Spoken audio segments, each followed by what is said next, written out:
Hello दोस्तों। तो आपका हमारे यूपी बोर्ड के इंग्लिश मीडियम में के चैनल पे बहुत बहुत स्वागत है। तो आज हम लोग बहुत ही अच्छी चीज़ों को डिस्कस करने वाले हैं। जहाँ तक आप लोग देख रहे होंगे बैकग्राउंड में मेरे बोर्ड पे लिखा ही होगा। आज जो है हम लोग फिजिक्स के सभी सभी चैप्टर के जो मोस्ट इम्पोर्टेंट फार्मूलाज होते हैं, जो कि हमारे न्यूमेरिकल्स में बहुत ज़्यादा हेल्पफुल होते हैं, उनके बारे में हम डिस्कस करेंगे। तो आज हम लोग एक एक करके हर एक फार्मूलाज को डिस्कस करेंगे। तो सबसे पहले हम लोग चलेंगे, सबसे पहला चैप्टर जो होता है विद्युत आवेश तथा क्षेत्र, चैप्टर पहले से हम लोग शुरुआत करते हैं। चैप्टर फर्स्ट जो है हमारा विद्युत आवेश तथा क्षेत्र। तो इस चैप्टर से रिलेटेड जितने भी फार्मूला है, हम सारे फार्मूले को या फिर हम कह सकते हैं जितने भी सूत्र हैं, सभी सूत्र को हम लोग एक एक करके डिस्कस करेंगे। तो सबसे पहले इस चैप्टर में अगर हम लोग बात करते हैं तो आवेश की गणना सबसे पहले आती है, जो कि हम लोग देखते हैं आवेश की गणना कैसे की जाती है। तो यहाँ पे हम लोग देखेंगे आवेश की गणना। ठीक है, आवेश की गणना के लिए एक सूत्र है जो हम लोग बहुत भली भांति परिचित होंगे, Q बराबर n e, Q is equal to n e. ये जो आवेश का सूत्र है ये हम लोग जानते हैं, जहां पे Q बराबर क्या होता है, नंबर ऑफ इलेक्ट्रॉन, और देखेंगे जहां पे एन क्या है, तो एन जो है हमारी वो इलेक्ट्रॉनों की संख्या है। एन क्या है, इलेक्ट्रॉनों की संख्या है। ठीक है, इलेक्ट्रॉन पर आवेश और इलेक्ट्रॉनों की संख्या के गुणनफल को क्या कहते हैं, हम आवेश की गणना कहते हैं। यहां से हम लोग सबसे पहले आवेश की गणना के सूत्र से शुरुआत करते हैं, जो कि चैप्टर फर्स्ट के सबसे पहला क्वेश्चन यहीं से हमारे बोर्ड एग्जाम में आता है, जो कि question Q is equal to n e से शुरुआत होता है, जहां पे हमें आवेश या फिर इलेक्ट्रॉनों की संख्या गिनने पता करने के लिए आता है। ठीक है, यहाँ पे अगर हम देखें तो कुछ इंपॉर्टेंट टर्म्स हैं जो कि इस प्रकार हैं। जैसे मान लो कि इलेक्ट्रॉन की कमी, अगर इलेक्ट्रॉन की कमी होगी तो, या फिर इलेक्ट्रॉन की अधिकता होगी तब क्या होगा। सबसे बड़ा सवाल तो ये है हमारे पास कि अगर इलेक्ट्रॉन की कमी और इलेक्ट्रॉन की अधिकता होगी तब क्या होगा। तो अगर इलेक्ट्रॉन की कमी होती है तो समझ सकते हैं, आप लोग को तुरंत याद आना चाहिए कि अगर इलेक्ट्रॉन की कमी है तो धनावेश है। ठीक है, आवेश कैसा है, धनावेश है। अगर इलेक्ट्रॉन की अधिकता है तो आवेश कैसा होगा, वो होगा ऋणात्मक। इसको आप लोग नोट करते हुए चलिएगा, बहुत ही इंपॉर्टेंट टॉपिक है और बहुत ही इंपॉर्टेंट है जो कि हम लोग डिस्कस करने वाले हैं। तो यहाँ पे हम लोग देख चुके हैं सबसे पहले इलेक्ट्रॉनों की कमी जब होगी तब धनावेश होगा, और इलेक्ट्रॉनों की अगर अधिकता है तो ऋणात्मक होगा। ठीक है, या फिर ऋण आवेश हम कह सकते हैं। ठीक है, इसको हम लोग क्या कह सकते हैं, ऋण आवेश कह सकते हैं, ऋण आवेश। तो धनावेश और ऋणावेश कुछ इस प्रकार से होंगे। ठीक है, इसी में अगर हम बात करें दूसरे सूत्र की, तो दूसरा सूत्र जो होता है दो आवेशों के बीच बल, हमेशा से जो है देखा जाए तो दो आवेशों के बीच बल किस प्रकार निकालेंगे। दो आवेशों के बीच बल, अगर दो आवेश के बीच के बल की गणना करनी हो तो इसे हम कूलाम के नियम से देखते हैं। किसके नियम से देखते हैं, कूलाम के नियम से। ठीक है, अब कूलाम का नियम कहता क्या है, तो कोई एक आवेश यहाँ पे रखा हुआ है और कोई एक आवेश कुछ दूरी पे रखा हुआ है, जिनके बीच की दूरी r है, तो इन पर किस प्रकार का बल आरोपित होगा। ठीक है, तो यहाँ पे दो आवेश होंगे किसी भी प्रकार के, कोई एक आवेश Q1 और कोई दूसरा आवेश Q2 है। इनके बीच की दूरी के वर्ग के व्युत्क्रमानुपाती होता है, हम लोग जानते हैं, और जो बल होता है दोनों आवेशों के गुणनफल के बराबर होता है। ठीक है, तो यहां से एक फार्मूला हमारे पास बन के आता है, F बराबर 1/4 pi epsilon not Q1 Q2 upon R square. तो हम देखेंगे यहां से हमें एक और फार्मूला प्राप्त होता है, जहां पे हमने सबसे पहले Q is equal to n e देखा और दूसरा फार्मूला देखा F बराबर 1/4 pi epsilon 0 Q1 Q2 upon R square. ठीक है, तो ये जो था हमारा फर्स्ट चैप्टर से हम लोगों ने शुरुआत किया है और दो ये इंपॉर्टेंट फार्मूलाज हैं जो कि हमारे एग्जाम में जरूर और जरूर इस फार्मूला से न्यूमेरिकल्स आते ही आते हैं। अगर न्यूमेरिकल्स नहीं भी आते हैं तो इसकी थ्योरी लिखने के लिए जरूर आ जाती है कूलाम के नियम की। तो आप लोग बहुत ही ध्यानपूर्वक पढ़िए और बहुत ही गौर से सारे न्यूमेरिकल्स के लिए, अगर आपको न्यूमेरिकल करना है, सभी न्यूमेरिकल आने चाहिए, तो उसके लिए ये फार्मूले भी आने चाहिए। और ये फार्मूले कब आएंगे? जब आप लोग ध्यान से क्लास को पूरी तरह से देखेंगे तब आएंगे। यहाँ पे अगर हम बात करें जैसे कि एप्सिलॉन जीरो की वैल्यू अगर हम देखें तो एप्सिलॉन जीरो होता क्या है? तो एप्सिलॉन जीरो होता है निर्वात में वैद्युतशीलता। एप्सिलॉन जीरो जो होता है वो निर्वात में वैद्युत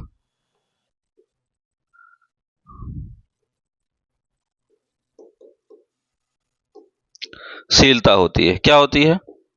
निर्वात में वैद्युतशीलता होती है, जिसका जो मान होता है 8.85 गुणे 10⁻12 कूलाम, ठीक है, स्क्वायर प्रति न्यूटन मीटर स्क्वायर होता है। ठीक है, तो अगर हम देखें एप्सिलॉन जीरो का मान तो 8.85 गुणे 10⁻12 कूलाम स्क्वायर प्रति न्यूटन मीटर स्क्वायर, ये इसका मान होता है, एप्सिलॉन का मान होता है। ठीक है, और जहां 1/4 पाई एप्सिलॉन की बात करें तो 9 गुणे 10⁸ मीटर पर सेकंड ये इसका मान होता है। ठीक है, तो यहाँ पे हम लोगों ने दो फार्मूले देख लिए।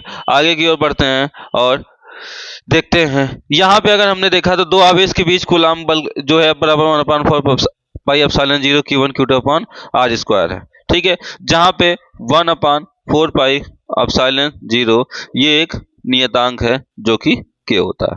ठीक है, आगे की ओर बढ़े। यदि आवेश के बीच माध्यम हो तब हम क्या करेंगे? तो हम ध्यान देते हैं, यदि आवेश के बीच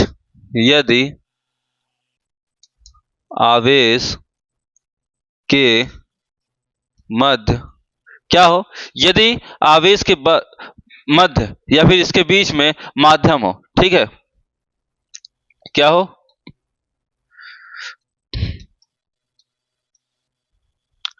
तब इसका मान क्या होगा? तो हम देखेंगे यदि आवेश के बीच माध्यम होता है तो एफ के इज इक्वल टू हो जाता है 1/4 pi epsilon Q1 Q2 upon are square.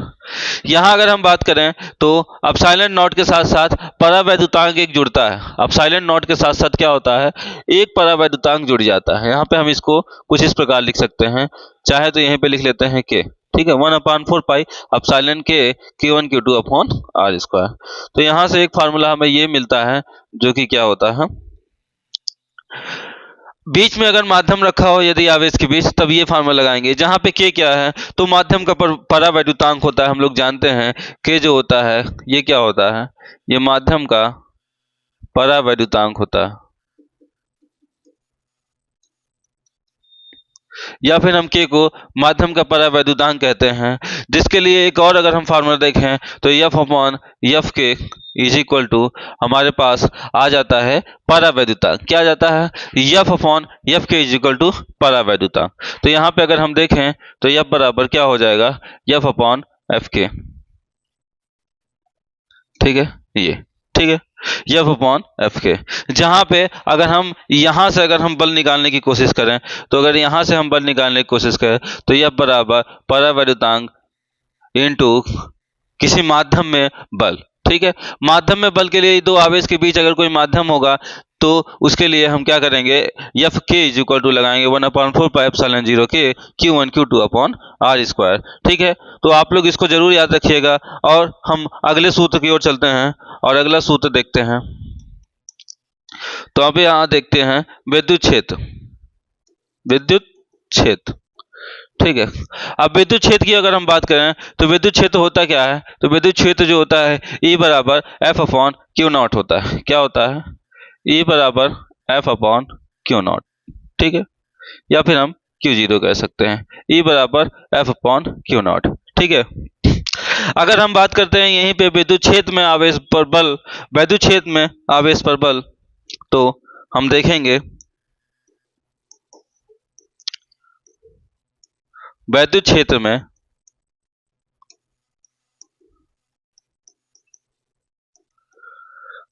आवेश पर बल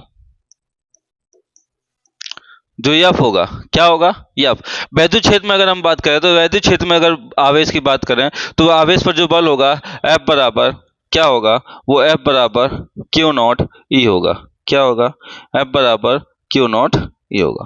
तो यहाँ से हमें एक और फार्मूला मिला जो कि वैद्युत क्षेत्र में आवेश पर अगर बल की बात करें तो वैद्युत क्षेत्र में आवेश पर बल जो होगा F बराबर Q zero upon E not होगा, जो कि अगर वैद्युत क्षेत्र की बात करें तो E बराबर F अपॉन क्यू नॉट, तो F जो होगा E से मल्टीप्लाई हो जाएगा E इंटू क्यू नॉट, यहाँ पे F बराबर क्यू नॉट ई होगा। ठीक है, यहाँ तक हम लोगों ने देख लिया। आगे की ओर चलते हैं, किसी आवेश के कारण विद्युत क्षेत्र की तीव्रता की गणना करते हैं। अब तो बिंदु आवेश के कारण विद्युत क्षेत्र की तीव्रता अगर हम देखें तो ये देखेंगे, बिंदु आवेश के कारण विद्युत क्षेत्र की तीव्रता। बिंदु आवेश की हम बात करें तो कोई भी आवेश, ठीक है, कोई बिंदु आवेश हो जिसके कारण विद्युत क्षेत्र की तीव्रता जो होगी, अगर वो बिंदु आवेश है तो केवल एक आवेश के लिए होगा और एक आवेश के लिए होगा। तो जहां पे हम फार्मूला अगर देखेंगे तो यहां हम देखेंगे E बराबर 1/4 pi epsilon not Q upon R square. यहां से हमें बिंदु आवेश के कारण अगर विद्युत क्षेत्र की तीव्रता देखनी है तो E बराबर 1/4 pi epsilon not Q upon R square, जो कि किसके लिए होगा, ये जो होगा सदिश राशि के लिए होगा। किसके लिए होगा, सदिश राशि के लिए। ठीक है, अगर हम बात करें तो ये केवल और केवल सदिश राशि के लिए होता है। विद्युत क्षेत्र की तीव्रता का बात करते हैं तो बिंदु के कारण विद्युत क्षेत्र की तीव्रता E बराबर 1/4 pi epsilon 0 Q upon R square ये होगा। ठीक है, अगर इसी विद्युत क्षेत्र की तीव्रता का हम परिमाण देखें तो अगर हम देखते हैं, यहाँ बात करते हैं, ठीक है, तो नेक्स्ट देखते हैं विद्युत क्षेत्र की तीव्रता का परिणाम, विद्युत क्षेत्र की तीव्रता का परिमाण। अभी तक हम लोगों ने देखा सदिश राशि, सदिश राशि के लिए हम लोगों ने देखा जो कि कुछ अलग था। अगर हम इसकी बात करते हैं तो यहाँ पे विद्युत क्षेत्र की तीव्रता का परिणामी बल अगर देखें या परिणाम हम निकालते हैं तब क्या होता है उसकी ओर अगर हम ध्यान देते हैं तो यहाँ हम देखेंगे, परिणामी लिख लेते हैं, देख लेते हैं परिणामी। ठीक है, तो इसमें अगर देखें तो इसमें तीन कंडीशन बनती है और तीन तरह से फार्मूले अगर देखते हैं। अगर दोनों विद्युत क्षेत्र एक ही दिशा में हो, ठीक है, अगर दोनों विद्युत क्षेत्र एक ही दिशा में हो E1 और E2, तब जो हमारा कुल विद्युत क्षेत्र होगा E बराबर वो होगा हमारा E1 प्लस E2। ठीक है, अगर दोनों क्या हो, एक ही दिशा में हो, तब जो हमारा विद्युत क्षेत्र निकल के आएगा वो आएगा E बराबर E1 प्लस E2। अगर हम बात करें बिंदु, किसी बिंदु पर दो विपरीत दिशाओं में आवेश E1 और E2 की अगर हम बात करें, दो विपरीत दिशाओं में होता है, तब क्या होगा, E बराबर E1 माइनस E2। क्या होगा, कुल E बराबर क्या हो जाएगा, E1 माइनस E2। ठीक है, कुछ हम इस प्रकार देखेंगे। अगर यही अगर हम किसी कोण के लिए देखें, ठीक है, किसी कोण पे, या हम इस प्रकार कह सकते हैं, इस बिंदु पर एक इस दिशा में और एक इस दिशा में अगर दो विपरीत दिशा में लगे E1 और E2, ठीक है, दो एक ही दिशा के थोड़े विपरीत, जिसके दो दिशाओं के बीच का जो कोण हो वो थीटा अंश हो, तब क्या होगा, तब विद्युत क्षेत्र की तीव्रता की बात करें तो वो जो होगा हमारा वो निकल के आएगा E बराबर E1 square plus E2 square plus E1 E2 cos theta. ठीक है, तब जो आएगा वो E बराबर अंडर रूट, ये अंडर रूट में हो जाएगा कुछ इस प्रकार, E बराबर अगर हम देखें तो E बराबर E1 square plus E2 square plus E1 E2 cos theta. ठीक है, जहां पे ये हमारा क्या होगा, अंडर रूट में होगा। अगर बात करते हैं यहाँ पे तो ये क्या है, किसी कोण थीटा के लिए हम देख सकते हैं। ठीक है, जहां पे ये क्या हो जाएगा 2E1 E2 cos थीटा, कुछ इस प्रकार से होगा।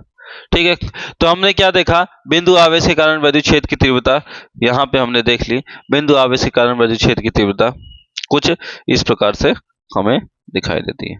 ठीक है, अगर हम बात करें अब आगे की ओर तो आवेश के वितरण की ओर चलते हैं और देखते हैं आवेश का वितरण किस प्रकार होता है। ठीक है, आवेश का वितरण।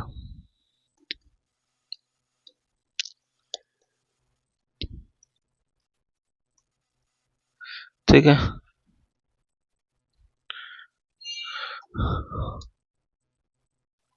आवेश के वितरण की ओर चलते हैं और हम देखते हैं यहाँ पे आवेश के वितरण की ओर क्या होता है।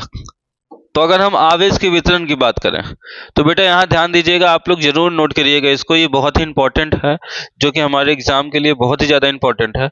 अगर आवेश के वितरण की बात करें तो ये 3 प्रकार से होता है। अगर हम पहला देखें तो रेखीय आवेश घनत्व देखते हैं। हम क्या देखेंगे? रेखीय आवेश घनत्व देखेंगे। तो यहाँ पे हम लोग अगर देखते हैं तो रेखीय आवेश घनत्व, रेखीय आवेश घनत्व जो कि क्या होता है, अगर हम देखें तो लैम्डा होता है। लैम्डा बराबर जो होगा वो क्या हो जाएगा? Q upon L।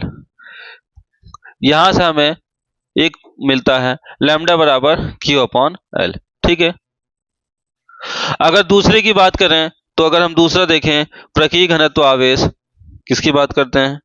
प्रकीय घनत्व आवेश की। ठीक है,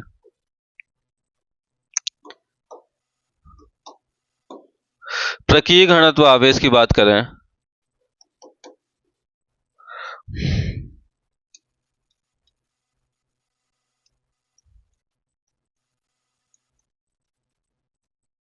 जो कि सिग्मा बराबर होता है, हम देखेंगे यहाँ पे कुछ इस प्रकार,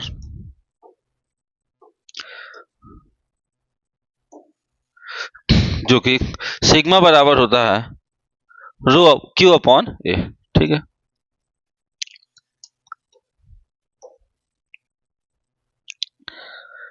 तीसरे की हम बात करते हैं तो सबसे पहले हमने रेखीय आवेश घनत्व की बात कर ली, दूसरा प्रकीय घनत्व आवेश की बात कर ली, और तीसरा अगर हम देखें तो आयतन आवेश घनत्व की बात करते हैं। यहाँ पे हम आयतन आवेश घनत्व की बात करते हैं।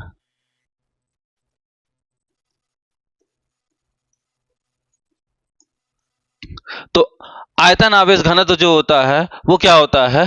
रो upon rho is equal to Q upon V। तो हमने देख लिया यहाँ पे लगातार जब हम रेखीय आवेश घनत्व की बात करते हैं तो रेखीय घनत्व आवेश में किसी क्षेत्र के लिए जो होगा हमारा वो यल हो जाएगा, जिसकी यल लंबाई के लिए होगा तो Q अपॉन यल हो जाएगा। अब प्रकीय घनत्व आवेश की बात करें तो क्षेत्रफल के लिए हो जाता है, जो कि Q अपॉन क्षेत्रफल A के बराबर हो जाता है। आयतन घनत्व की बात करें तो क्षेत्रफल जो होगा हमारा Q अपॉन V, V मतलब हमारा आयतन के लिए हो जाएगा। ठीक है, अगर हम बात करते हैं रेखीय घनत्व आवेश की तो मात्रक की बात कर लेते हैं। यहाँ पे मात्रक जो है, जो कि हमारे लिए बहुत ज्यादा जरूरी होता है,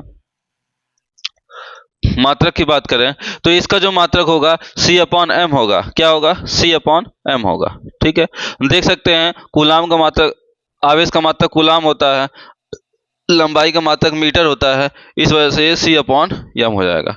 इसी प्रकार इसकी बात करें तो C अपॉन M स्क्वायर हो जाएगा, जो कि क्षेत्रफल होता है। क्षेत्रफल जो होता है भुजा गुणे भुजा होता है। ठीक है, आयतन की बात करते हैं तो आयतन हमारा जो होता है वो क्यूब में होता है। तो कूलाम प्रति मीटर क्यूब, कूलाम प्रति मीटर और कूलाम प्रति मीटर स्क्वायर, ये इस प्रकार से कुछ होंगे। जो आवेश का वितरण जो है हम 3 प्रकार से कर सकते हैं, रेखीय, और हम देखेंगे प्रकीय और आयतन आवेश। ठीक है, अब आगे की ओर चलते हैं, हम वैद्युत द्विध्रुव की ओर चलते हैं। किसकी ओर चलते हैं? वैद्युत द्विध्रुव की ओर चलते हैं और आगे की ओर बढ़ते हैं। और ध्यान देते हैं आप लोग जो है इन सबको नोट करना ना भूलिएगा, इन सभी चीजों को नोट करना ना भूलिएगा। आप लोग इसको नोट भी करते चलिए, क्योंकि नोट करना बहुत ही ज्यादा जरूरी है, क्योंकि बिना इसको नोट किए हम आगे की ओर नहीं बढ़ सकते। तो आगे की ओर चलते हैं, हम वैद्युत द्विध्रुव की ओर चलते हैं। वैद्युत द्विध्रुव और वैद्युत द्विध्रुव आघूर्ण, इनकी बात करते हैं। द्विध्रुव, ठीक है, किसकी बात करते हैं? वैद्युत द्विध्रुव, जो कि हम वैद्युत द्विध्रुव आघूर्ण भी कह सकते हैं इसको। ठीक है,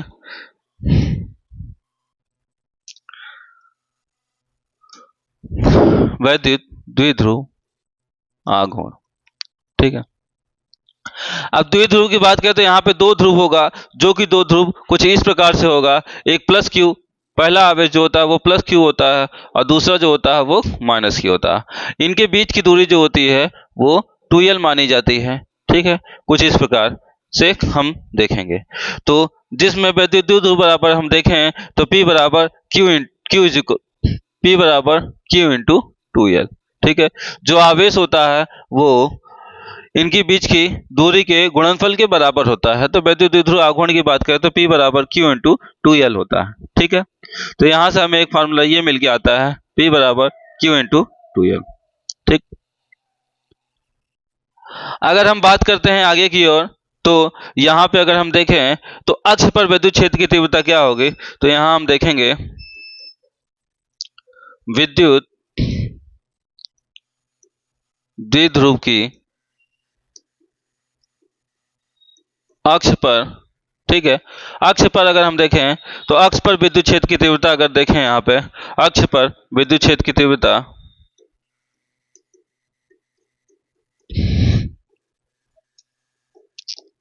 तो अक्ष पर विद्युत क्षेत्र की जो तीव्रता होगी कुछ इस प्रकार होगी। ठीक है, E बराबर 1/4πε0 2p अपान r क्यूब क्या होगी। E बराबर विद्युत क्षेत्र की तीव्रता E बराबर 1/4πε0 q अपान r क्यूब। ठीक है, ये हम देखेंगे E बराबर 1/4πε0 q अपान r क्यूब। ये कुछ इस प्रकार से होता है जहां हम देखेंगे कि दो आवेश होता है। किस प्रकार से, जैसे मान लो कि हमने यहाँ पे देख लिया, यहाँ पे एक आवेश होता है माइनस क्यू, यहाँ पे एक आवेश हुआ प्लस क्यू, इनके बीच की दूरी क्या हुई 2l।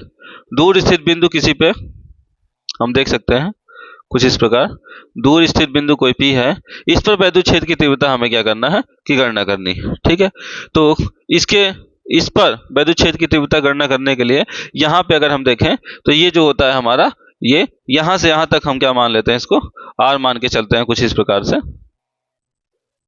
यहाँ से यहाँ तक ये r मान लेते हैं। यहाँ पे वैद्युत क्षेत्र की तीव्रता की गणना करनी है जो कुछ इस प्रकार से हम देख सकते हैं E बराबर 1/4πε0 q अपान r क्यूब। ठीक है, तो ये क्या था, हमारा अक्ष पर विद्युत क्षेत्र की तीव्रता थी, जो कि हम कुछ इस प्रकार देखेंगे, हमारे बुक में दिया गया है, बहुत ही ज्यादा इंपॉर्टेंट है ये, इसलिए आपको बता रहे हैं। अक्ष जो होता है कुछ इस प्रकार दिया जाता है, अक्षीय स्थिति और निरक्षीय स्थिति। ठीक है, तो अक्ष पर विद्युत क्षेत्र की तीव्रता पूछी जाए या फिर अक्षीय स्थिति पर विद्युत क्षेत्र की तीव्रता पूछी जाए, चाहे अक्ष हो चाहे अक्षीय हो, कभी कंफ्यूज मत होना और हमेशा से यही एक फार्मूला लिखना, E बराबर 1/4πε0 q अपान r क्यूब। ठीक है, अब अगर हम देखें तो यहाँ पे हम निरक्षीय स्थिति पर विद्युत क्षेत्र की तीव्रता देखते हैं, तो हम यहाँ देखेंगे विद्युत द्विध्रुव, ठीक है, के निरक्षीय स्थिति पे। ठीक है, अभी तक हम लोगों ने अक्षीय देखा था, अब अगर हम बात करें तो अब हम देखेंगे निरक्षीय पर विद्युत क्षेत्र की तीव्रता। निरक्षीय पर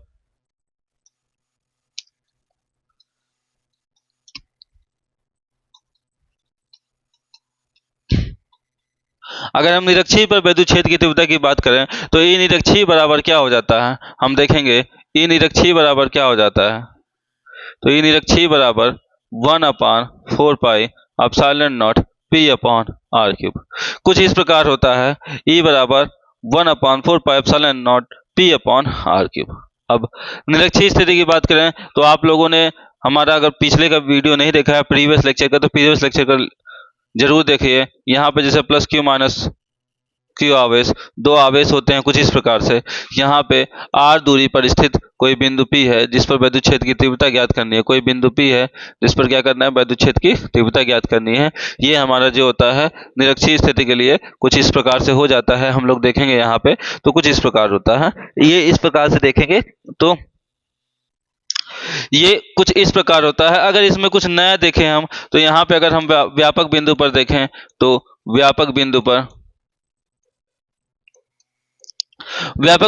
विद्युत क्षेत्र की तीव्रता की बात करी जाए तो E बराबर क्या होता है, यहाँ पे अगर देखें तो E बराबर 1/4πε0 p अपान r क्यूब। इतना फार्मूला तो हमारा कुछ इसी प्रकार होगा, लेकिन इसमें कुछ एक्स्ट्रा जुड़ जाता है जो कि कुछ इस प्रकार है, √1 + 3 cos थीटा, ठीक है, क्या होगा 1 + 3 cos स्क्वायर थीटा, कुछ इस प्रकार से हो जाता है, ठीक है।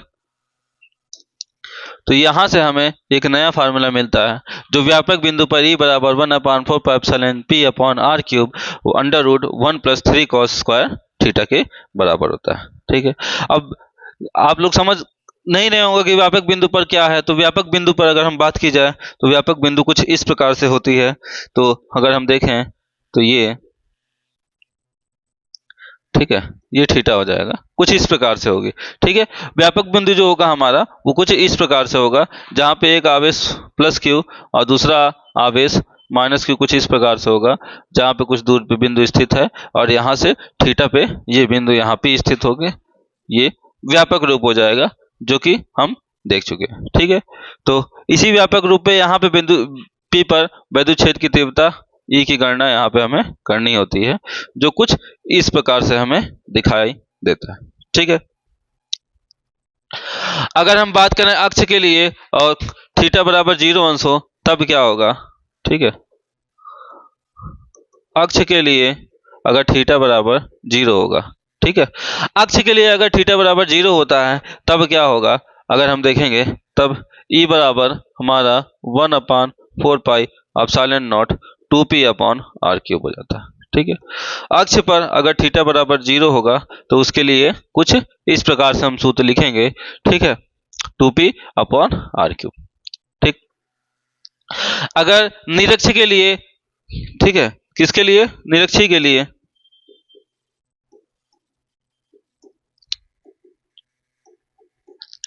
थीटा बराबर 90 अंश हो तब क्या होगा, ठीक है। थीटा बराबर 0 होगा तो 1/4πε0 2p/r³ होगा, और थीटा बराबर अगर 90 अंश है तो E बराबर 1/4πε0 p/r³, कुछ इस प्रकार होगा, ठीक है।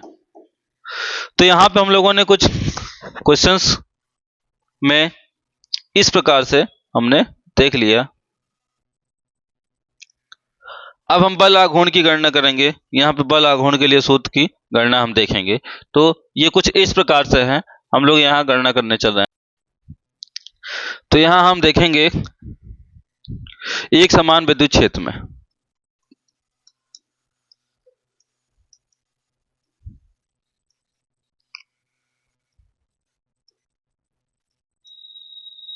क्या करना है, हमें एक समान विद्युत क्षेत्र में विद्युत द्विध्रुव पर बल आघूर्ण की गणना करनी है। विद्युत द्विध्रुव पर बल आघूर्ण, ठीक है। वैद्युत द्विध्रुव पर बल आघूर्ण अगर देखा जाए एक समान स्थिति पे, तो एक समान अगर हम बात करें तो कुछ इस प्रकार हमने देखा था, कुछ इस प्रकार वैद्युत क्षेत्र रेखाएं इस प्रकार गुजरती हैं, जिस पर कुछ इस प्रकार से हम देखेंगे, जहां पे दो आवेश कुछ इस प्रकार स्थित होते हैं। अगर हम देखें तो यहाँ पे हम रख देते हैं एक आवेश यहाँ और एक आवेश यहाँ, प्लस क्यू और एक माइनस क्यू। यहाँ पे जो कोण थीटा बनता है, इस पर बल की गणना हम करते हैं, ठीक है। तो बल आघूर्ण की बात करें तो बल आघूर्ण जो होता है टॉ बराबर P sin थीटा, ठीक है।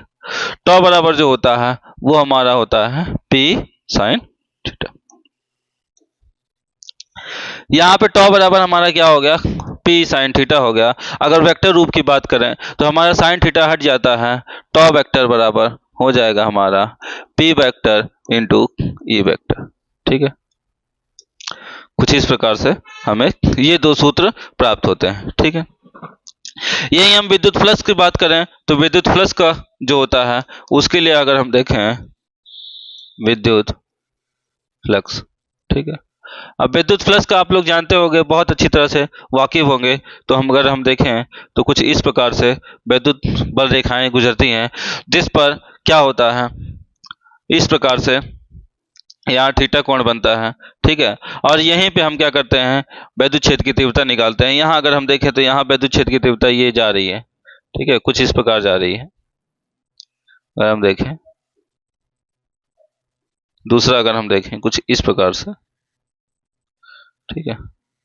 तो यहाँ पे थीटा जो कि हमारा क्या है, क्षेत्रफल हो जाएगा, वैद्युत क्षेत्र की तीव्रता, ये हमारा क्षेत्रफल हो जाएगा, जहां से गुजर रहा है वो क्षेत्रफल हो गया, ठीक है। और ये वैद्युत क्षेत्र की तीव्रता,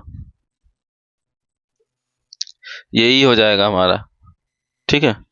यहाँ पे अगर हम बात करें वैद्युत फ्लक्स की, तो वैद्युत फ्लक्स जो होता है वो क्या होता है हमारा, फाई होता है। किससे प्रदर्शित करते हैं वैद्युत फ्लक्स को, फाई से। तो फाई बराबर क्या होता है, तो फाई बराबर हमारा ई ए कॉस थीटा होता है। तो हम यहाँ देखेंगे फाई बराबर क्या हो जाएगा, ई ए कॉस थीटा, ठीक है। यहाँ से हमें मिल के आता है फाई बराबर ई ए कॉस थीटा। अगर इसके वेक्टर की बात करें तो वेक्टर रूप अगर हम लिखते हैं तो फाई वेक्टर बराबर क्या हो जाएगा हमारा, फाई वेक्टर बराबर ई वेक्टर इंटू ए वेक्टर। कुछ इस प्रकार से हमें सूत्र देखने को मिलते हैं। फाई बराबर ई ए कॉस थीटा बराबर ये हो गया, और ये हमारा जो होगा वेक्टर रूप हो गया, ठीक है। ये क्या हो गया हमारा, वेक्टर रूप हो गया, ठीक।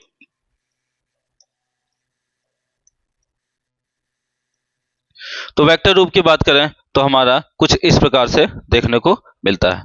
तो हम लोगों ने ये देख लिया। अगर हम वैद्युत फ्लक्स की बात करें, वैद्युत फ्लक्स का समाकलन रूप अगर हम देखें तो वैद्युत फ्लक्स का समाकलन रूप देख लेते हैं। तो वैद्युत फ्लक्स का अगर हम समाकलन रूप देखते हैं तो हमें फाई बराबर क्या मिलता है, तो हम देखें फाई बराबर हमें क्या मिलता है, समाकलन ई वेक्टर डी थीटा, ठीक है। क्या मिलता है, ई वेक्टर डी थीटा। जहां पे अगर हम देखें तो वैद्युत फ्लक्स के लिए किसी एक स्पेशल क्षेत्रफल के लिए होता है, किसी क्षेत्रफल के लिए होता है, तो डी थीटा की जगह हम डी ए भी लिख सकते हैं। क्या लिख सकते हैं, डी ए भी लिख सकते हैं, ठीक है। तो ये हमारा जो था समाकलन रूप था, जो कुछ इस प्रकार से था। आप लोग इसका जो है स्क्रीनशॉट ले लीजिए, हम साइड में हो गए हैं, ठीक है। उसके बाद हम आगे की ओर चलेंगे और यहाँ पे देखेंगे गॉस प्रमेय को, ठीक है। आप लोग को अगर ये वीडियो पसंद आ रहा है तो आप लोग लाइक करना जरूर, बिल्कुल मत भूलिएगा, लाइक जरूर करिएगा और शेयर जरूर करिएगा अपने दोस्तों तक, ताकि आपके सभी दोस्त सारे के सारे फार्मूले से बहुत अच्छी तरह से परिचित हो सके और एग्जाम में धमाकेदार क्या करें, न्यूमेरिकल करके आने पाए, ठीक है। तो हम लोग आगे की ओर चलते हैं और गॉस प्रमेय की ओर चलते हैं, ठीक है।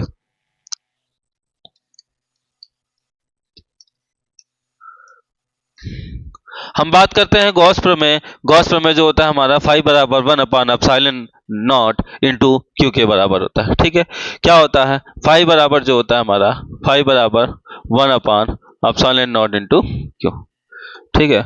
ये जो है हमारा गॉसी प्रमेय है, या फिर हम गॉस का प्रमेय कह सकते हैं, ठीक है।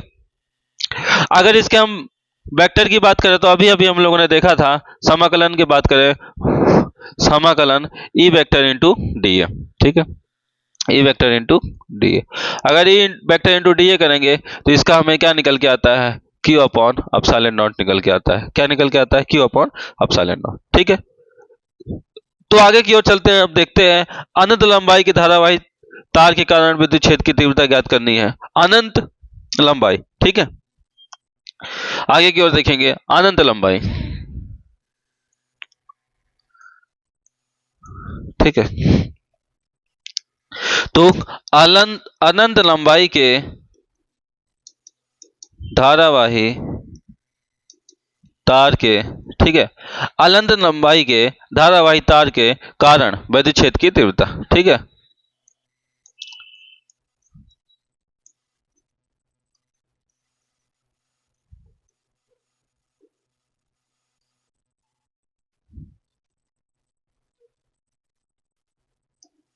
यहाँ पे हम देखेंगे क्षेत्र की तीव्रता कुछ इस प्रकार देखते हैं, ई बराबर क्या होता है। तब यहाँ अगर हम देखें तो विद्युत क्षेत्र की तीव्रता अनंत लंबाई के तार में धारावाही के कारण, ठीक है। तो धारावाही तार के कारण अगर देखें तो धारावाही तार जो होगा, अभी अभी हम लोगों ने पढ़ा था, तार के कारण या फिर रेखीय के लिए हम देखेंगे तो रेखीय के लिए हमने जो सूत्र पढ़ा था यहाँ पे, वो क्या पढ़ा था, रेखीय आवेश के लिए लैम्डा बराबर हमने पढ़ा था, ठीक है। तो यहाँ पे धारावाही तार के लिए ई बराबर हम देखेंगे तो 1/4 pi epsilon not, 1/4 pi epsilon not 2 lambda upon r, ठीक है। क्या होगा, 2 लैम्डा अपॉन आर, ठीक है। तो ये कुछ इस प्रकार होगा। इसको हम और एक तरह से लिख सकते हैं। तो अगर हम लिखने की बात करें तो ई बराबर हमारा हो जाएगा 1/2 pi epsilon not r lambda, ठीक है, या लैम्डा अपॉन 2 पाई, यहाँ 2 से 2 कट जाएगा, बाकी पूरा का पूरा वही है। आप लोग देख सकते हैं, हम लोग ये कुछ इस प्रकार कर सकते हैं। ठीक है, तो लैम्डा बराबर आप लोग जानते हैं रेखीय आवेश घनत्व होता है, जहां लैम्डा बराबर रेखीय आवेश घनत्व। ठीक है, जो कि अभी अभी मैंने प्रीवियस स्लाइड में पढ़ाया था और आप लोगों ने इसको बहुत अच्छे से डिस्कस किया था। ठीक है, तो ये हमारा कुछ इस प्रकार से होगा। ठीक है, रेखीय घनत्व आवेश के लिए r दूरी पर स्थित किसी बिंदु पर विद्युत क्षेत्र की तीव्रता ज्ञात करनी है। तो रेखीय तार के लिए r बिंदु पर स्थित किसी बिंदु P पर विद्युत क्षेत्र की तीव्रता के लिए ये होगा। ठीक है, अब अनंत लंबाई मतलब का समझ सकते हैं आप लोग, इसको अनंत में बढ़ा सकते हैं, इसको नीचे की ओर अनंत में बढ़ा सकते हैं। तो अनंत लंबाई के लिए हम लोगों ने यहाँ पे विद्युत क्षेत्र की तीव्रता की गणना की है। ठीक, आगे की ओर चलते हैं हम लोग और यहाँ पे देखते हैं आगे की ओर कुछ क्वेश्चंस में हम लोगों ने देख लिया। यहाँ पे हम लोग फार्मूले पे फार्मूला पढ़ते चल रहे हैं, तो हम हर प्रकार के फार्मूले को डिस्कस करेंगे। तो यहाँ हम देखेंगे आगे की ओर। ठीक है, तो अनंत विस्तार की समतल आवेशित चादर, अनंत विस्तार की समतल आवेशित चादर। ठीक है, समतल आवेशित चादर के कारण विद्युत क्षेत्र की तीव्रता अगर हम देखें तो समतल आवेशित चादर के कारण विद्युत क्षेत्र, ठीक है, इसके कारण हम लोग विद्युत क्षेत्र देखेंगे यहाँ पे। ये कुछ इस प्रकार होगा, बहुत ही आसान है अगर आप लोगों ने देखा हो। ठीक है, तो हम लेते हैं यहाँ पे कुछ चादर ले लेते हैं, कोई एक चादर ले लेते हैं। ठीक है, तो कोई एक चादर कुछ इस प्रकार है जिस पर आवेश की अगर हम बात करें तो केवल और केवल इस पर अगर हम कुछ इस प्रकार से धन आवेश इस प्रकार बिखेर देते हैं इस चादर पे। ठीक है,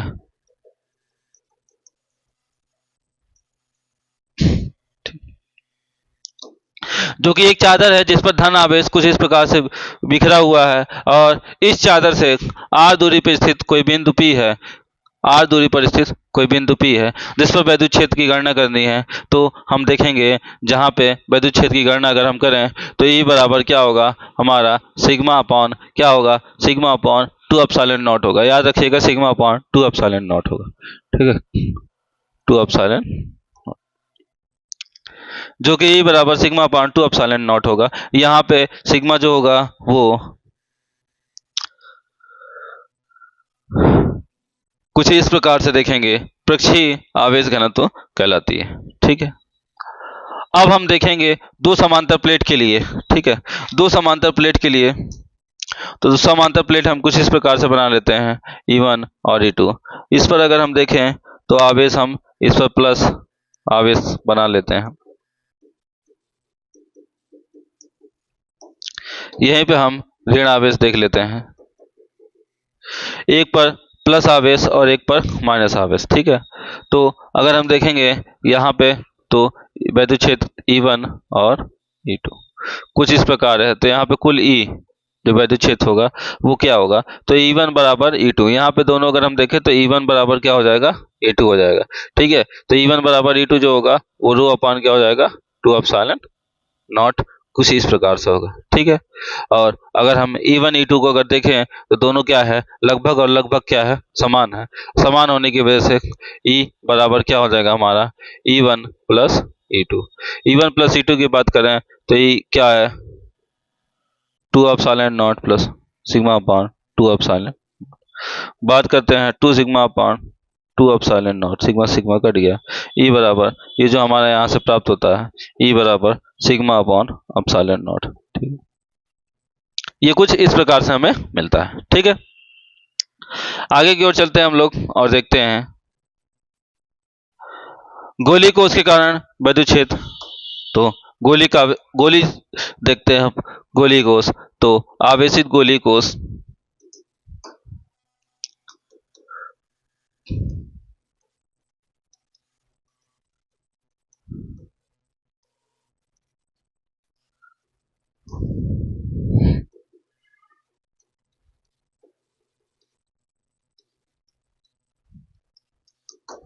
ठीक है। आवेशित गोली कोष के कारण वैद्युत क्षेत्र की बात करें तो यहाँ पे अगर हम देखें तो हम एक गोली कोष का निर्माण कर लेते हैं ये, ठीक है। गोली कोष कुछ इस प्रकार होगा जिसपे मध्य बिंदु से आर, इसकी जो दूरी होगी पृष्ठ पर, ये दूरी क्या होगी, आर होगी, ठीक है। अब यहां से हम देखेंगे तो यहां से कुछ दूरी पे बिंदु P स्थित है। कौन सा बिंदु P स्थित है, ठीक है। और आर दूरी पे बिंदु P स्थित है जिस पर वैद्युत क्षेत्र की तीव्रता की गणना करनी है, हमें वैद्युत क्षेत्र E बराबर निकालना है, ठीक है। यहाँ पे E बराबर क्वेश्चन मार्क, जिसके बीच की दूरी क्या है, स्मॉल r है, ठीक है। वृत्त की जो त्रिज्या होगी वो कैपिटल R होगी और इनके बीच की जो दूरी होगी, अगर हम बीच मध्य की दूरी माने तो वो क्या होगी, स्मॉल r होगी, ठीक है।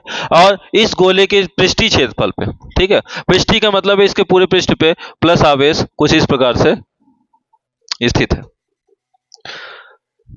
ठीक है।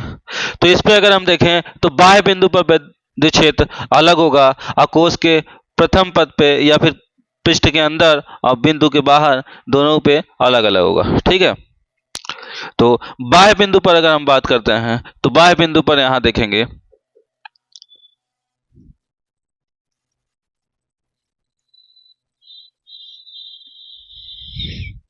बाह्य बिंदु पर जो E होगा हमारा वो क्या होगा, Q अपॉन आर स्क्वायर होगा, क्या होगा, Q upon are square, 1/4 Q upon are square. ये हमारा बाह्य बिंदु के लिए, किसके लिए है, ये हमारा बाह्य बिंदु के लिए, ठीक है। कोष के पृष्ठ पर अगर हम बात करें तो कोष के पृष्ठ पर अगर हम देखते हैं तो कोष के पृष्ठ पर E बराबर 1/4 Q upon capital R square हो जाएगा, क्या हो जाएगा, यहाँ पे अगर हम देखें तो ये हो जाएगा कैपिटल R स्क्वायर, ठीक है। और आंतरिक बिंदु की बात करें, यहाँ पे अगर हम बात करते हैं आंतरिक बिंदु की,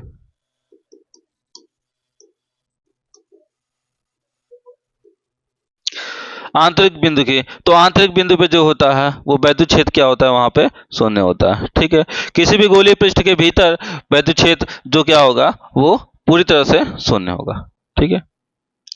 तो यहाँ पे हम लोगों ने चैप्टर फर्स्ट के सारे फार्मूलाज को हम लोगों ने डिस्कस कर लिया है। अब हम लोग चलते हैं नेक्स्ट चैप्टर सेकंड की ओर, स्थिर वैद्युत विभव तथा धारिता, और इस पे हम लोग डिस्कस करेंगे। तो हम लोग चलते हैं यहाँ पे आगे की ओर, चैप्टर 2 स्थिर वैद्युत विभव एवं धारिता, ठीक है। तो स्थिर वैद्युत विभव एवं धारिता की ओर चलते हैं, चैप्टर 2 जो कि हमारे लिए बहुत ही इंपॉर्टेंट है। हम लोगों ने इसी प्रकार से फर्स्ट चैप्टर को डिस्कस कर लिया। अब हम लोग चलेंगे दूसरे चैप्टर की ओर जहां पे हम देखेंगे कुछ इस प्रकार से, ठीक है।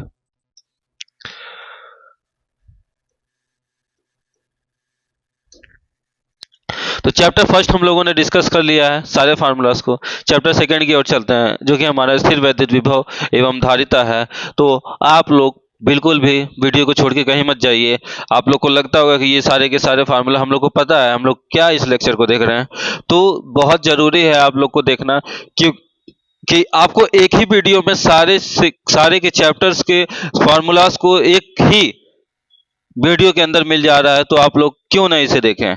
तो इस वीडियो को देखने का मेन मोटिव क्या है कि एक ही वीडियो में सब कुछ मिल जा रहा है, तो हम 10 वीडियो 50 वीडियो को यूट्यूब पे जाके क्यों देखें जब हमें किसी एक ही वीडियो पे सब के सब फार्मूलाज मिल जा रहे हैं। तो आप लोग कहीं मत जाइए और सारे फार्मूला को देखते रहिए यहाँ पे। तो वैद्युत विभव की अगर हम बात करें तो किसी क्षेत्र से अनंत पर स्थित वैद्युत क्षेत्र वैद्युत द्विध्रुव पर हम क्या करते हैं, वैद्युत विभव की गणना करते हैं, ठीक है।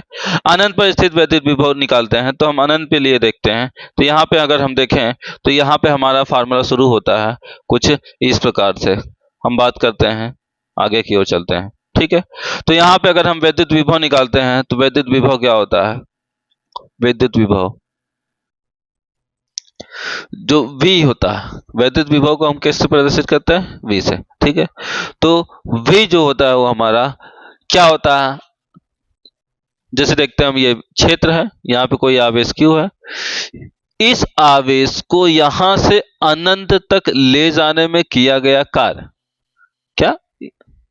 किसी बिंदु आवेश को उसके क्षेत्र से अनंत तक ले जाने में किया गया कार्य के गुणनफल के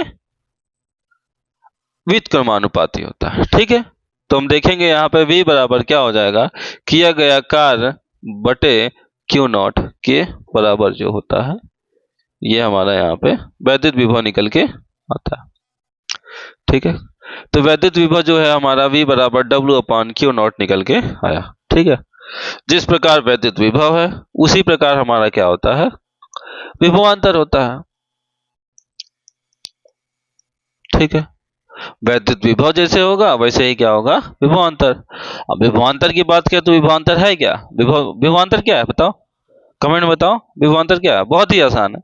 विभवांतर क्या होता है, विभव के बीच का अंतर, विभव के बीच का अंतर। ठीक है, तो विभव के बीच के अंतर को हम क्या कहते हैं, विभवांतर कहते हैं। ठीक है, अब विभव के बीच के अंतर का मतलब है, तब भी फार्मूला वही होगा, VA माइनस PB बराबर W अपॉन Q नॉट। ठीक है, फार्मूले की बात करें तो फार्मूले में कोई बदलाव नहीं होगा। यहां पे हम VA माइनस VB को डेल्टा V भी लिख सकते हैं। ठीक है, तो ये हमारा जो होगा कुछ इस प्रकार से हो सकता है। ठीक है, VA माइनस VB, या फिर हम डेल्टा V कहें तो W अपॉन Q0 होगा। ठीक है,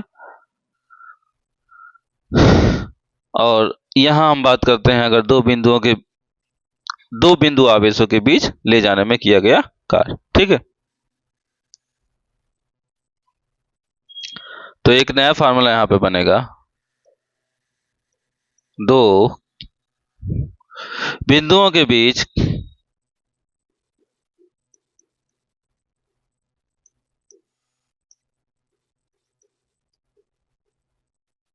आवेश को ले जाने में किया गया कार्य, किसको ले जाने में, आवेश को ले जाने में किया गया कार्य,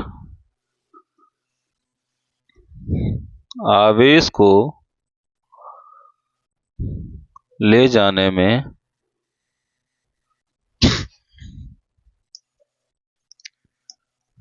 किया गया कार्य। तो कार्य जो होगा वो क्या होगा हमारा, W बराबर, अब W बराबर अगर देखें तो विभवांतर गुणे Q नॉट। ठीक है, W बराबर क्या हो जाएगा हमारा, V इंटू Q नॉट के बराबर होगा। ठीक है, अब यहाँ दो बिंदु आ रहा है तो सर ने क्या फार्मूला सही लिखवाया, थोड़ा गौर करिएगा। दो बिंदु का मतलब क्या हुआ, किसी एक बिंदु से किसी दो बिंदु, और दो बिंदु हुआ मतलब क्या हुआ, विभव में अंतर हुआ। विभव में अंतर हुआ तो क्या होगा, यहाँ पे डेल्टा V होगा, जरूर सर जरूर होगा। ठीक है, तो यहाँ पे हम क्या देखेंगे, W बराबर delta V into Q not. ठीक है, तो किया गया कार्य जो होगा ये कुछ इस प्रकार से होगा। इसको हम लोग कुछ इस प्रकार से भी लिख सकते हैं, अगर हम देखें यहाँ पे तो WAB बराबर VA minus VB into Q not. ठीक है, या फिर अगर हम देखें तो WPQ बराबर क्या होगा। ठीक है, इसको हम किसी प्रकार से A से B, AB का मतलब क्या, A से B की ओर, A से B की ओर ले जा रहे हो तो B माइनस A होगा कि A माइनस B, यहाँ पे B माइनस A हो जाएगा। ठीक है, क्या हो जाएगा, B माइनस A। ठीक, इसको हम लोग ठीक से लिख लेते हैं, विभवांतर B माइनस विभवांतर A, BB minus VA into Q not. ठीक है, यहां से एक फार्मूला हमारा निकल के आता कुछ इस प्रकार से। चलते हैं हम लोग आगे की ओर और डिस्कस करते हैं। तो आवेश द्वारा प्राप्त वेग की गणना। ठीक है,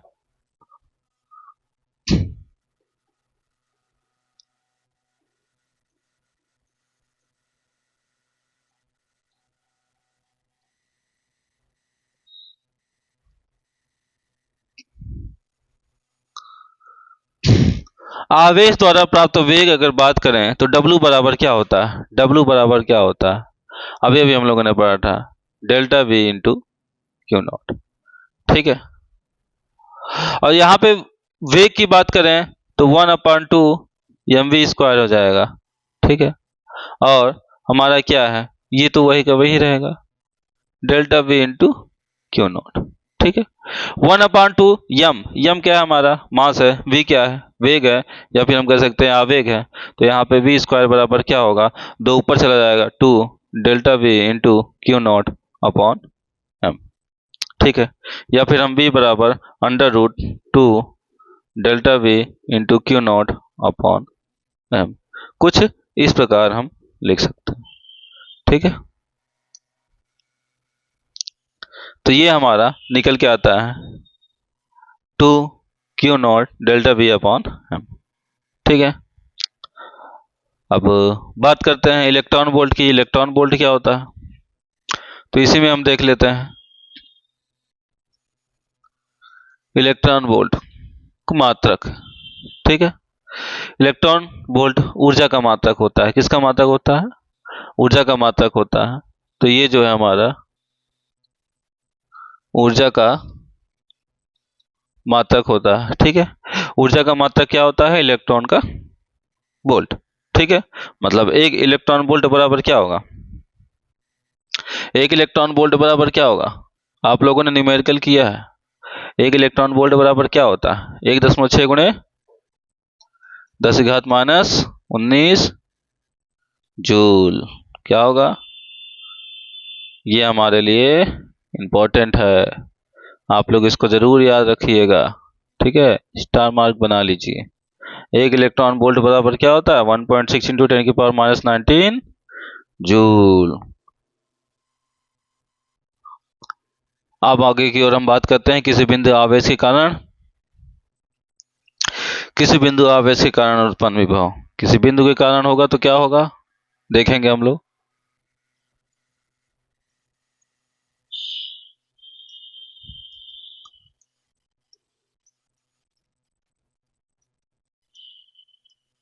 ठीक, बिंदु के कारण अगर बात करें तो हम देखेंगे, यहाँ पे कोई आवेश बना लेते हैं, मान लो Q, R दूरी पर स्थित कोई बिंदु क्या है, P है। ठीक है, Q से R पे P।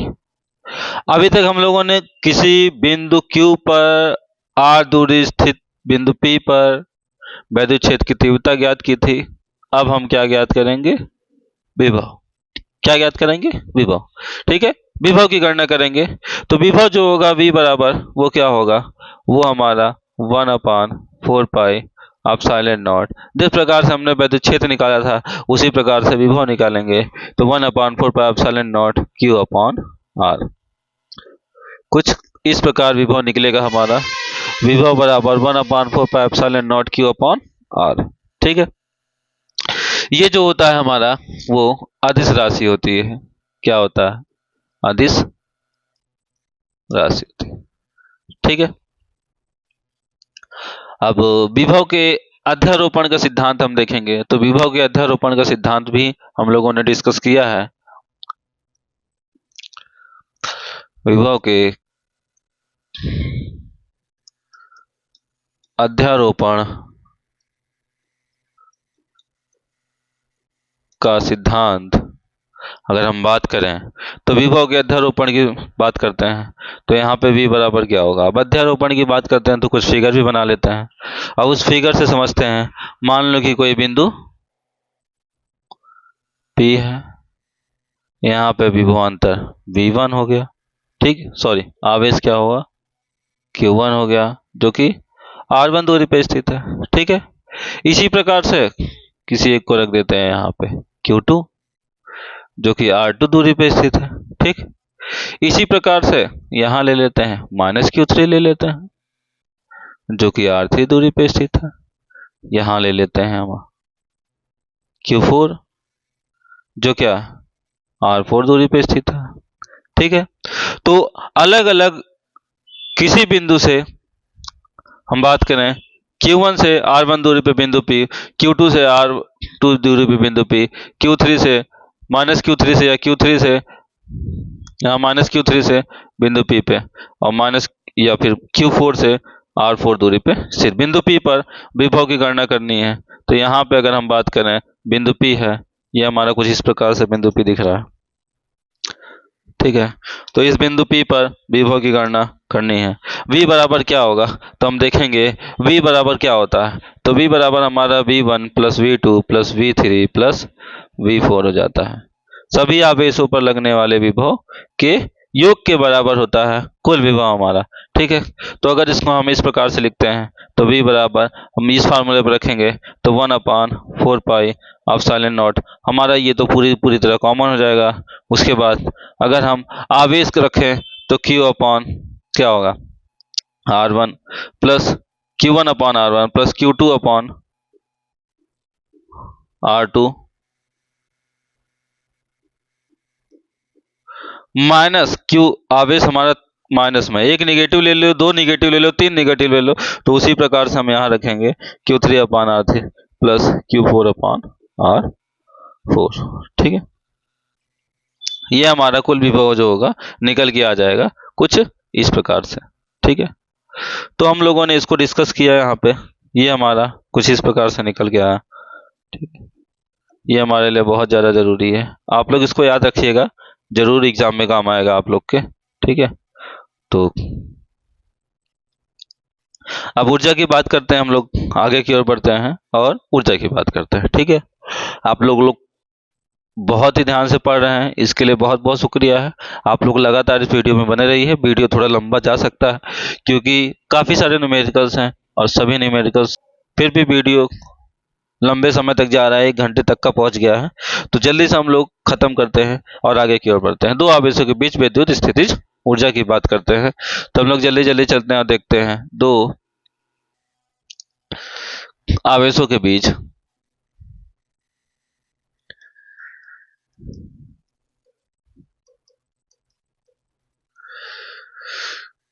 विद्युत स्थितिज ऊर्जा।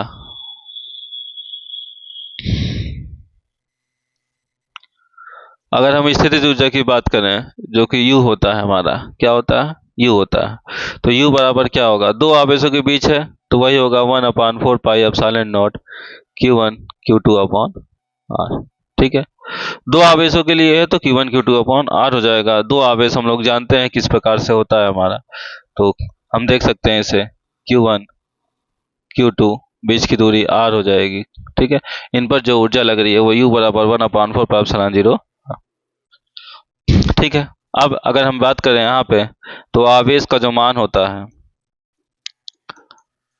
वो चिन्ह के साथ रखते हैं। किसके साथ रखते हैं, चिन्ह के साथ रखते हैं। अगर ये धनात्मक होगा तो हम धन रखेंगे और ऋणात्मक होगा तो ऋण रखेंगे, ठीक है। इसी में अगर हम विभव प्रवणता की बात करें तो विभव प्रवणता देख लेते हैं, ठीक है। विभव प्रवणता जो होता है हमारा वो होता है कुछ इस प्रकार से,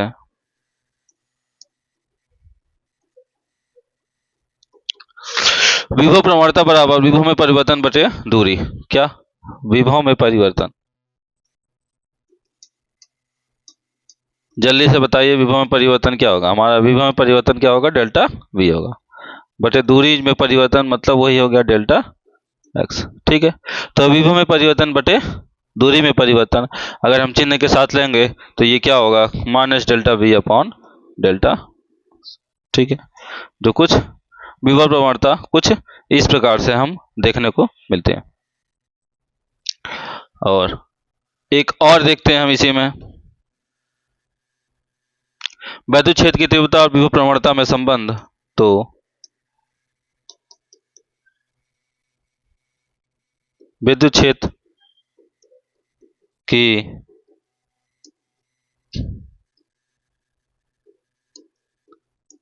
तीव्रता तथा विभव प्रवणता में संबंध, ठीक है। तो विद्युत क्षेत्र की तीव्रता और विभव की प्रवणता में अगर संबंध देखा जाए तो इसका जो संबंध होगा कुछ इस प्रकार होगा, E बराबर minus delta V upon delta x। जो कुछ इस प्रकार हमें देखने को मिलता है, E बराबर minus delta we upon delta x. ठीक है, अब हम लोग अक्ष पे और निरक्ष पे दोनों देख लेते हैं। जल्दी जल्दी हम लोग करते हैं। विद्युत ध्रुव के अक्ष पर उत्पन्न विभव डायरेक्ट लिखते हैं, अक्ष पर विभव। ठीक है, किसके कारण?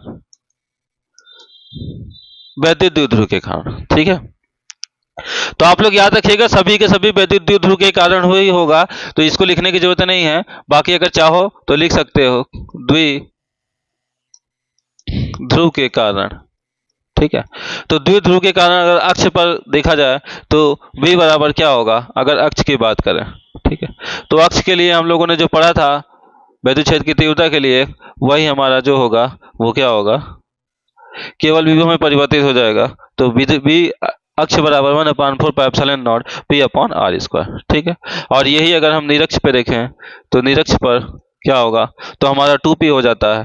ठीक है, 2P होगा कंफर्म निरक्ष पे। ठीक है, निरक्ष पे अगर हम देखें तो क्या होगा।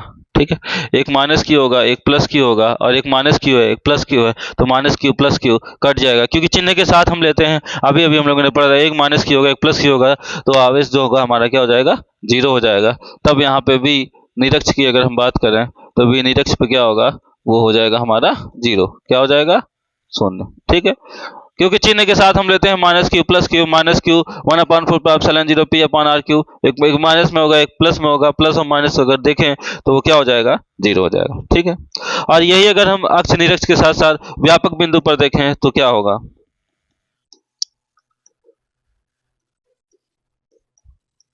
व्यापक बिंदु की बात करें तो कुछ इस प्रकार से होगा। ठीक है, कुछ इस प्रकार से होगा व्यापक बिंदु पर, जो कि अभी हम लोगों ने डिस्कस किया था। व्यापक बिंदु के लिए प्लस क्यू माइनस क्यू, बीच में हमारा जो थीटा होगा वो क्या होगा, तो हम देखेंगे V बराबर 1/4πε0। यहाँ पे क्या हो जाएगा, पी जी थीटा हो जाएगा। क्या हो जाएगा, पी जी थीटा अपॉन। ठीक है, ये हमारा कुछ इस पर स्क्वायर होगा। ठीक है, V बराबर 1/4πε0 पी जी थीटा अपॉन आर स्क्वायर। ठीक है,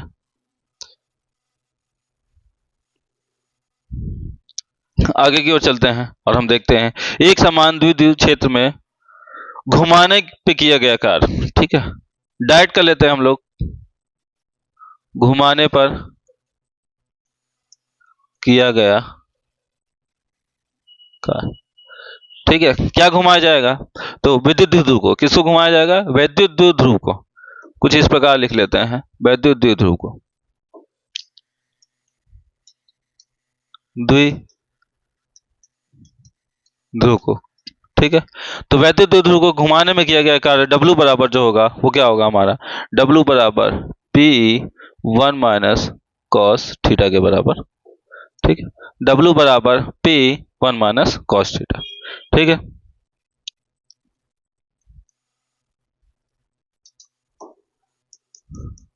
आगे की ओर देखते हैं विद्युत क्षेत्र में द्विध्रुव की स्थितिज ऊर्जा। ठीक है, विद्युत क्षेत्र में द्विध्रुव की स्थितिज ऊर्जा। ठीक है, अगर स्थितिज ऊर्जा की बात करें तो U बराबर क्या होगा हमारा, तो U बराबर P कॉस। ठीक है, क्या होगा, माइनस P जी थीटा। ठीक है, क्या होगा, जी थीटा। कॉस थीटा क्या होगा, जी थीटा। ठीक,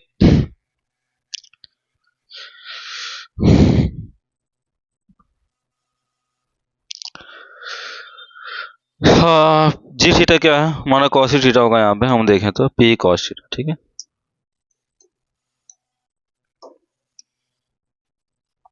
यहाँ कुछ इस प्रकार हम देखते हैं, यहाँ कुछ में भी मिस्टेक हो सकती है। हाँ, व्यापक बिंदु पर जो होगा ये हमारा क्या होगा, P cos थीटा। ठीक है, क्या होगा, P cos theta upon are square. ठीक है, इसी तरह U is equal to minus P cos theta. ठीक है,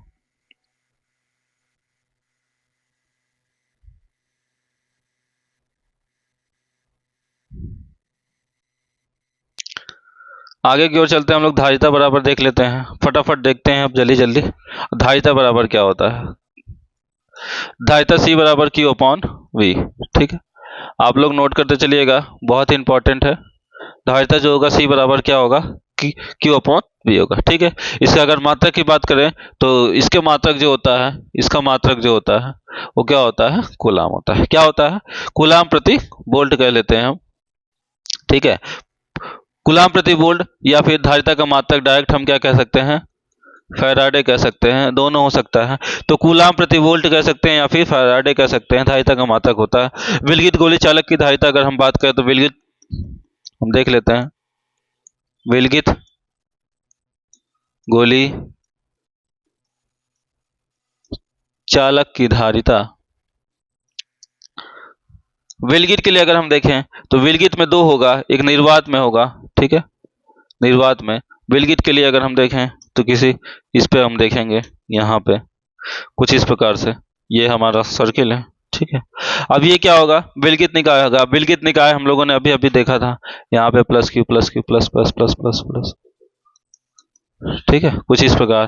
ठीक, तो यहाँ हम देखेंगे बीच की दूरी ये मान लेंगे, तो C बराबर क्या होगा? निर्वात में C बराबर 4 पाई, C बराबर 4 पाई 4 पाई 4 पाई एप्सिलॉन नॉट ए। ठीक, ये क्या होगा? बीच की दूरी हो जाएगी ये। ठीक, ये हमारा कुछ इस प्रकार है, C बराबर 4 पाई एप्सिलॉन नॉट ए। ठीक है, और दूसरा अगर देखें हम माध्यम में, किसमें? माध्यम में, तो C माध्यम या मीडियम बराबर 4 पाई एप्सिलॉन नॉट, ये क्या हो जाएगा हमारा? के। क्या? क्योंकि एप्सिलॉन में क्या होता है, हमारा परावैद्युतांक लग जाता है, और परावैद्युतांक लगते ही ये क्या हो जाएगा हमारा? कुछ इस प्रकार। समीकरण 1 और समीकरण 2। ठीक है, तो निर्वात में और माध्यम में देखेंगे, समीकरण 1 और 2 से अगर हम करें, समीकरण 1 व 2 से भाग दे देते हैं। ठीक है, तो क्या होगा? C medium upon C air. ठीक है, धारिता मीडियम अपॉन धारिता एयर। ठीक है, ये क्या होगा? परावैद्युतांक के बराबर होगा। किसके? परावैद्युतांक के बराबर होगा। तो यहाँ पे अगर हम देखें तो के क्या है? परावैद्युतांक में माध्यम। ठीक है, क्या है?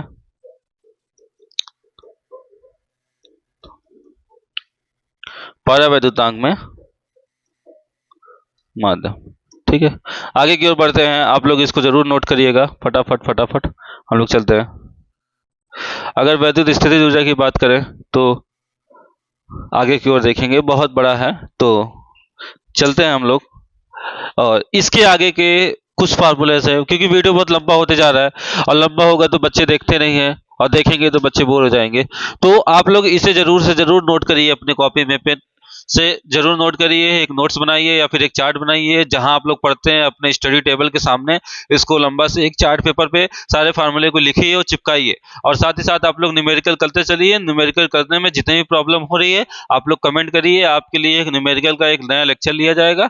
और साथ ही साथ जो है, जो भी फार्मूलेस हैं आपको याद हो जाएंगे, क्योंकि न्यूमेरिकल करेंगे, आपको नहीं आ रहा है तुरंत, आपने ऊपर देखा, आपने एक बड़ा सा चार्ट लगाया अपने स्टडी टेबल के ऊपर, तो आपने देखा यहाँ पे कुछ फार्मूले लिखे हैं, सर ने लिखवाए थे, ये फार्मूला कुछ इस प्रकार से है, ये फार्मूला कुछ इस प्रकार से है। तो इसमें अगर इस क्वेश्चन में या इस न्यूमेरिकल में ये पूछा है तो हम इस फार्मूले से लगा सकते हैं। तो अगर इस तरह की समस्याएं आ रही हैं तो आप लोग जरूर कमेंट करिए, आप लोग के लिए एक स्पेशल वीडियो बनाया जाएगा न्यूमेरिकल के लिए, सारे इंपॉर्टेंट न्यूमेरिकल उसमें किए जाएंगे। ठीक है, तब तक के लिए धन्यवाद, आप लोग इसी तरह हमारे वीडियो में बने रहिए।